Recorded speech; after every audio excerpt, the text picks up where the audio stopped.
The cabin sat above 9 Mile Creek in the Bitterroot drainage, 3 miles past where the Forest Service road turned to washboard gravel and the cell signal gave out for good. My great-aunt Osla built it in 1961 out of lodgepole pine she'd hauled up herself with a mule named Ferris, and she'd lived there alone through 40-some winters until her hips gave out and her sister's family finally talked her into town. I hadn't been back since the funeral, 4 years gone now, and I only made the drive that October because the county assessor's office had started sending certified letters about a lapse in the mineral rights filing, the kind of bureaucratic nonsense that requires you to show up in person or lose something you didn't know you had. I noticed the new signage before I noticed anything else. Somebody had bolted a laminated placard at the gate post at the bottom of the property, the kind you'd see at a subdivision entrance, reading Property of Sable Ridge Estates Association, Unauthorized Access Prohibited. Sable Ridge was the gated development that had gone up 8 years back on the old Hartwell timber tract, a half-mile down the mountain, and as far as I understood property law, nowhere near Osla's 22 acres. I drove up anyway, and that's when I found the locks changed on the cabin door and a woman standing on the porch with a clipboard directing two men in coveralls who were carrying my great-aunt's steamer trunk down the steps toward a box truck. She introduced herself as Odalys Fenwick, president of the Sable Ridge Homeowners Association, and she said it the way some people say their military rank, like it settled the conversation before it started.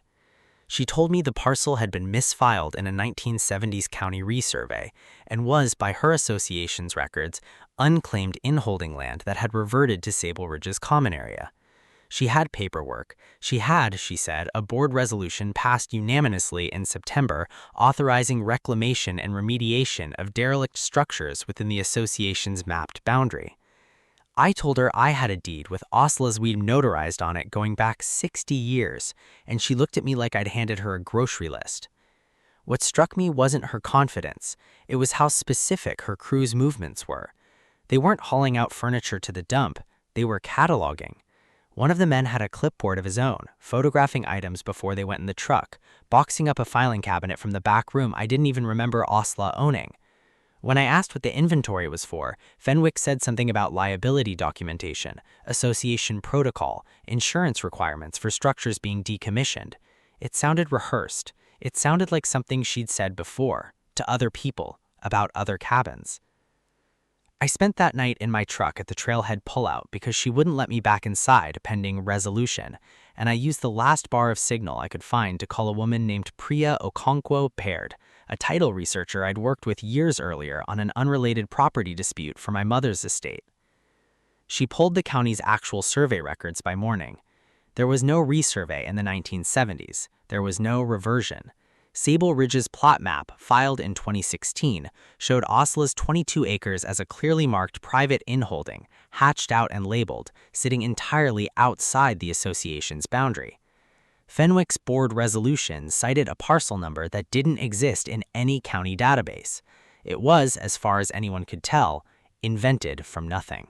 That should have been the end of it. I drove back up with copies of everything, ready for an argument I assumed I'd win on paperwork alone.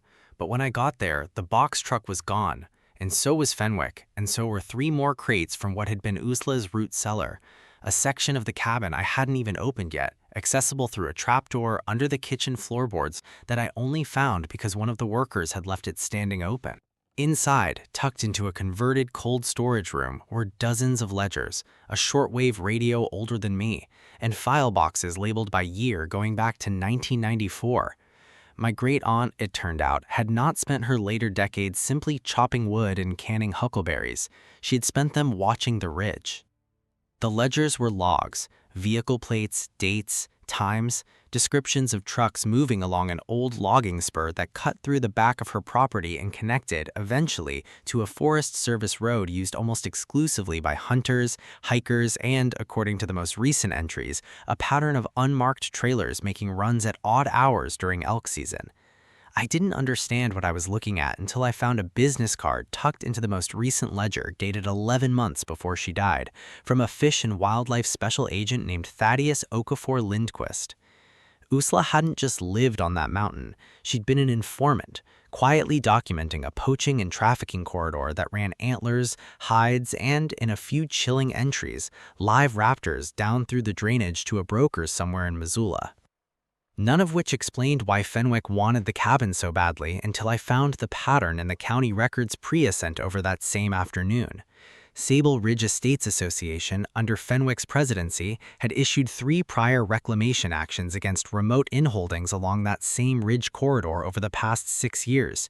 Each one an isolated cabin near the old logging spur, each one seized under the same non-existent resolution, each one stripped and its contents quietly sold at estate auctions in Hamilton and Missoula under Fenwick's maiden name.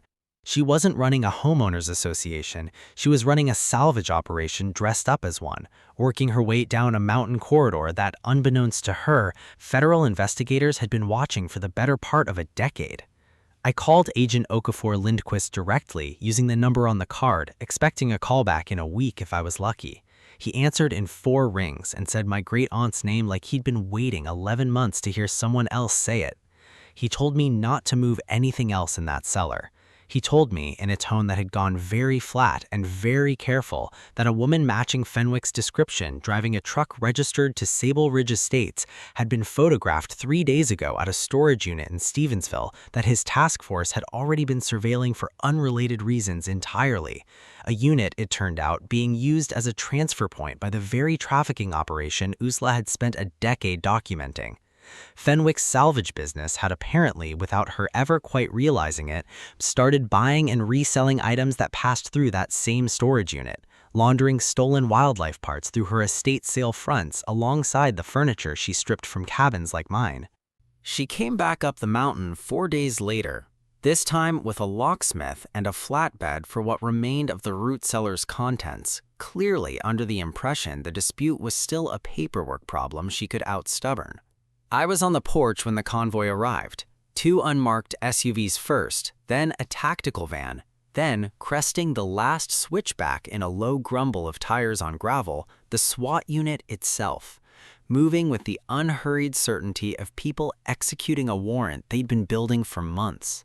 Fenwick's face did something I hadn't seen a person's face do before, a kind of structural collapse. The clipboard sliding out of her hand and landing spine up in the dirt as 6 agents in raid gear fanned out around her truck, and someone read her name off a warrant that had nothing to do with homeowners associations at all.